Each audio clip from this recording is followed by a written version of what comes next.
Hello friends, welcome to my YouTube channel J study classes. तो दोस्तों, इस video में लेकर आ चुका हूँ बिहार बोर्ड जो एग्ज़ाम लेती है, जो आपका हिस्ट्री का किताब है, इतिहास का किताब है। वो पहला चैप्टर है यूरोप में राष्ट्रवाद। तो इसका हम लोग अति लघुत्तरीय प्रश्न पिछली वीडियो में मैं करा चुका हूँ। वहाँ पे बहुत ही आसान शब्दों में मैं लिखवा चुका हूँ। तो आप अगर वो वीडियो नहीं देखे हैं तो डिस्क्रिप्शन में लिंक होगा या ऊपर आई बटन पे यहाँ पे दिख रहा होगा, वहाँ पे आप क्लिक करके उस वीडियो को देख सकते हो। तो चलिए, अब हम लोग इस वीडियो में पढ़ने वाले हैं अति लघुत्तरीय मतलब लघुत्तरीय प्रश्न, तो जो काफ़ी इंपॉर्टेंट है आपके एग्जाम के लिए ये चैप्टर। तो आप वीडियो को कर दीजिए लाइक और चैनल को सब्सक्राइब कर दीजिए, क्योंकि ये कंटेंट लिखने में बहुत सारा मेहनत लगता है। तो चलिए वीडियो को स्टार्ट करते हैं। तो पहला जो नंबर क्वेश्चन हम लोग देखेंगे, पहला नंबर क्वेश्चन है लघुत्तरीय का, वो है 1848 के फ्रांसीसी क्रांति के क्या कारण थे। तो इसका उत्तर मैंने लिखा है, देखिए। 1830 के क्रांति के पश्चात फ्रांस में पुराने राजवंश का अंत हो गया और नए राजवंश आर्लियंस राजवंश की स्थापना हुई। लुई फिलिप फ्रांस का सम्राट बना। वह एक उदारवादी व्यक्ति था जो व्यवस्था में बदलाव चाहता था।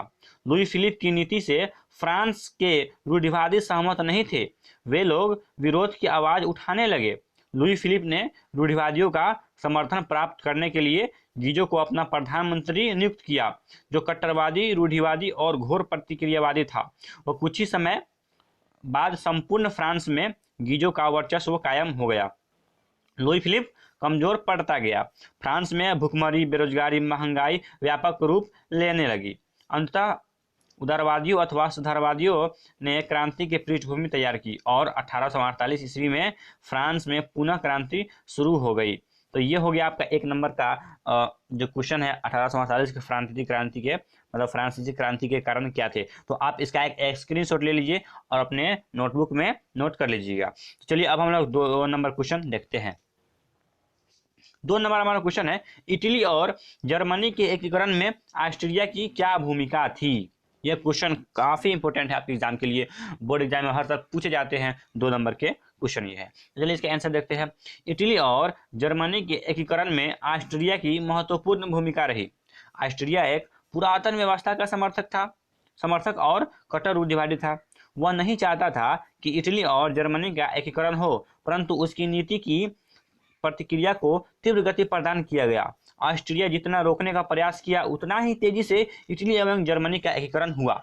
ऑस्ट्रिया के चांसलर मेटरनिख की मृत्यु के बाद इटली एवं जर्मनी के एकीकरण का मार्ग प्रशस्त हो गया।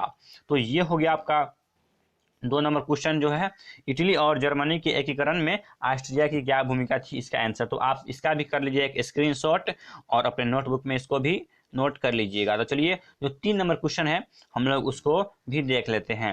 तो ये 3 नंबर क्वेश्चन है जो थोड़ा लॉन्ग है। तो यहाँ पे देखिए क्या है 3 नंबर क्वेश्चन। यूरोप में राष्ट्रवाद को फैलाने में नेपोलियन बोनापार्ट किस तरह सहायक हुआ। तो इसका आंसर यू मैंने लिखा है। नेपोलियन बोनापार्ट फ्रांस का सम्राट बनते ही संपूर्ण फ्रांस को एक सूत्र में बांधने का काम किया। उन्होंने 1804 ईस्वी में नेपोलियन संहिता लागू किया।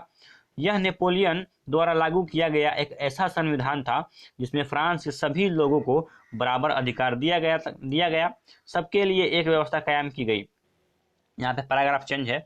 नेपोलियन बोनापार्ट फ्रांस पर अपना शासन कायम रखते हुए पड़ोसी देशों पर विजय अभियान शुरू किया। उन्होंने जिन प्रदेशों को जीतकर फ्रांस में शामिल किया, उन प्रदेशों के जनता पर वही कानून लागू किया। नेपोलियन बोनापार्ट की इस नीति से विजित प्रदेशों की जनता भी खुश थी। इस प्रकार यूरोप में राष्ट्रवाद को फैलाने में नेपोलियन बोनापार्ट की अहम भूमिका रही। तो ये हो गया आपका 3 नंबर क्वेश्चन का आंसर। तो आप भी क्या कीजिए, कर लीजिए इसका स्क्रीनशॉट और अपने नोटबुक में कर लीजिएगा इसको नोट। तो चलिए, इसको अगले जो 4 नंबर हमारा शायद ये आखिरी नहीं, 5 क्वेश्चन इसमें है, ये 4 नंबर हम लोग करते हैं। तो 4 नंबर क्वेश्चन क्या है, गैरीबाल्डी के कार्यों की चर्चा करें।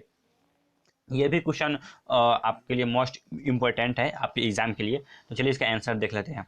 गैरीबाल्डी इटली का एक महान क्रांतिकारी राष्ट्रवादी नेता था।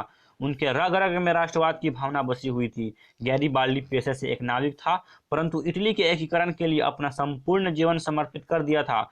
मेजीनी के अधूरे कामों को गैरीबाल्डी ने क्रांतिकारी नीतियों से पूरा किया।